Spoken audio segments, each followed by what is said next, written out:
All right, I got to hit financial news, and I'll try to jam in Ted in Texas and others, Rick, Beyond, JD. You'll each get about a minute or so. Tomorrow I'll tell this even more. This is so huge, but it's just going to be an ongoing, unfolding situation. The New World Order is raping the living daylights out of us. I mean, they're making their move. Let me boil it down before I get into the financial news. Make it very simple. Private banking families own our private central banks over Europe, over Asia, over the United States, over Canada, over Mexico. It's a cartel. Just like there's a cartel over oil, a cartel over diamonds.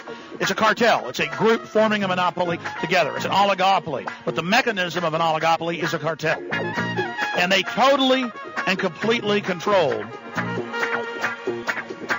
the world's money supply. And they decided to give out unlimited credit, unlimited liquidity.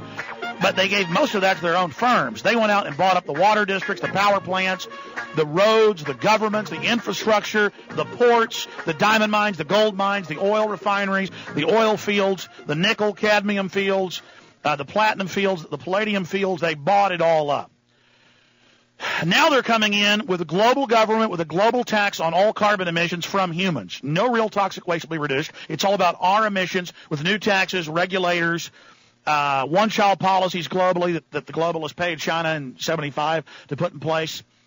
Total micromanagement, shutting down the family farms and ranches. It's all been announced. It's all happening with regulators right now. I mean, folks, hell is being released right now, okay? You think stuff's bad now. You ain't seen nothing yet. Okay, but each compartmentalized group is brainwashed thinking it's good. Now, the banks went in and bought everything real. They moved it in the last 5 years to offshore corporations, to global bodies, and into private companies they own over commodities, raw material, timber, oil, gold, okay? Now, they're going to implode all the big major banks right in front of you. That's to steal your pension funds. That's to make sure you get nothing for your stocks, just like Enron. It was a test. They'll send a few CEOs to prison, a few little nobodies like or, others will die after they're convicted, like Ken Lay. Oh, heart attack, sure, the day after he got convicted, up in Canada. Up in Colorado at the ski resort. Or they'll send somebody who didn't do anything, like Martha Stewart, who's like a fly on the hind end of an elephant. The elephant's causing the crime. You're looking at the fly. And so they had unlimited money. They bought everything up. Now, to, quote, pay off the debts that they've accrued and that we've accrued, and we were dumb to take it, dumb to buy into the fiat system. We were the suckers, but they're going to try to blame us now. They are now going to devalue the dollar down to almost zero. Now, the dollar's already been devalued, depending on how you cut it, by 66% or 70%, or if you look at it with euro parity, by 56%. We've only felt about 20% of that devaluation. It always comes to the nation that devalues last. It'll hit us last. But God, it's going to hit us the hardest. That means everybody on Social Security is going to have their purchasing value taken, and they're not going to up the value of the check according to true CPI, according to true inflation. People tell me, well, I don't own stocks. You don't own stocks? People that do own companies you work for. If they don't have money off stock dividends or profits, they're not going to have money to come in your coffee shop or come in your bar or come in your clothing store.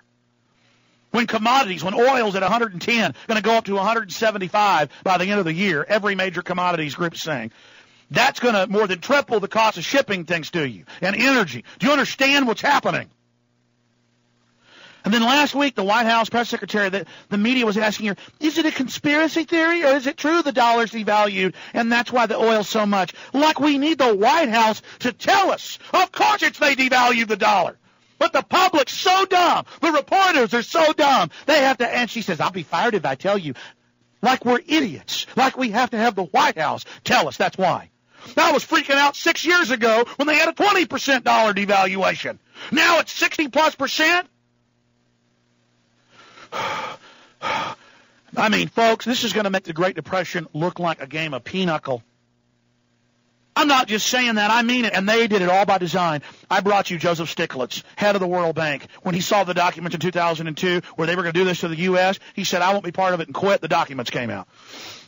They plan to have riots in the U.S. It's public documents. They mean to bring our economy down. They call it the IMF riot. They've done it everywhere else. So bad. They want to turn the power and water off so you riot, and then they have an excuse to bring martial law in so bad we never come out of it. You understand this is a shake and bake operation. They do it all the time. Just like Argentina. They were as high a standard of living as us, and within 1 week they were one of the lowest standard of livings in Central and South America. I just can't handle it anymore, folks. And yuppies are just now figuring out gold's good and other commodities are good. If we politically knew who was behind this, they wouldn't pull it off. If we don't politically figure out who's doing this and let them know we're going to hold the bankers accountable, it's over. The government isn't trying to shore up the economy by cutting interest rates and by going around having the Fed chairman badmouth the dollar globally. That's killing the dollar while telling you it's safe politically and making sure you go down with the ship and making sure you end up getting left holding the bag. Weak dollar costs U.S. economy its number one spot. Reuters today. The U.S. economy lost the title of the world's biggest to the Eurozone this week as the value of the dollar slumped in currency markets. Just our dollar going down now makes us behind Europe, and we're about to slip behind China. We ain't number one no more, okay? Just wanted to give you that news flash. Reuters. Here's another one. Fears for world economies, major U.S. banks bailed out. London Independent. What does that mean? It means they're going to imprint more money and issue more currency and issue more liquidity, hundreds of billions a week. Hundreds of billions a week. That only devalues what's in your bank. You're not just going to have to pay taxes later to bail these banks out. You're going to have your money devalued.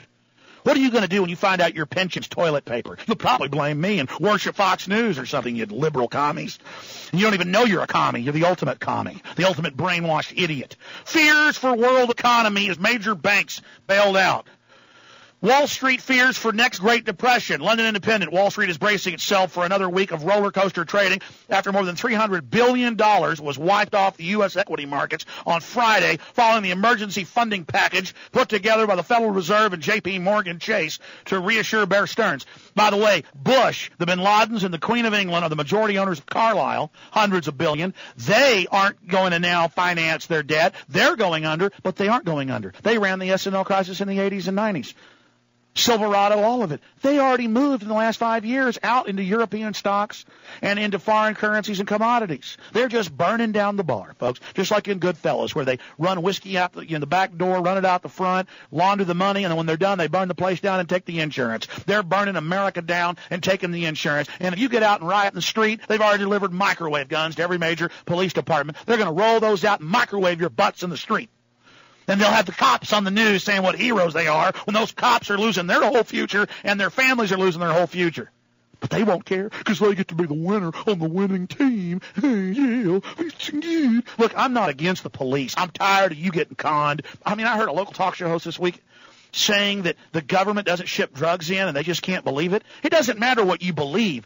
The CIA solicitor, select general inspector came out and admitted the government ships in most of the drugs and then attacks cartels that don't launder their money through U.S. banks. That's how it works. You don't launder your money.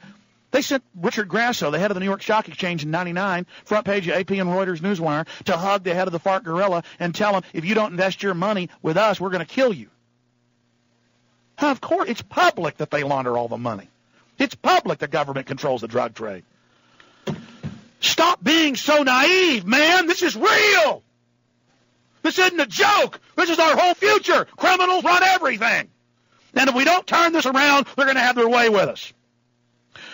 One UK economist warned that the world is now close to a 1930s-like Great Depression, while New York traders said they had never experienced such fear. The Fed's emergency funding procedure was first used in the Depression, and has rarely been used since. And it was the Fed that brought us into that depression. That's been declassified by design.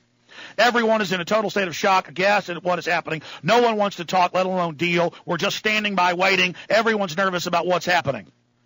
Now the question is it a bad recession or a depression? Folks, I told you 3 years ago that our mole's inside Bilderberg, and I made a film with footage from 2.5 years ago, where I told you they were going to implode the housing market by design because they wanted to do this. I told you they were going to do this on purpose to consolidate and bring in a police state crackdown. They want you like those poor Tibetans that have no money, that have no nothing, to fight back against tanks with sticks and stones. The Supreme Court's about to rule there's no Second Amendment. They're going to double spin it, though, and claim it was a ruling for it, but then they're going to say, but we can still restrict it, which is actually a restriction. Get ready for that. I'm sorry to all the other callers. We're out of time. Back next Sunday, 4 to 6 p.m. Central, and, of course, worldwide, Monday morning at Infowars.com. Never surrender. The New World Order is attacking the Republic. Take off your blinders. Admit I'm right. Fight them with me. Fight them. Yeah!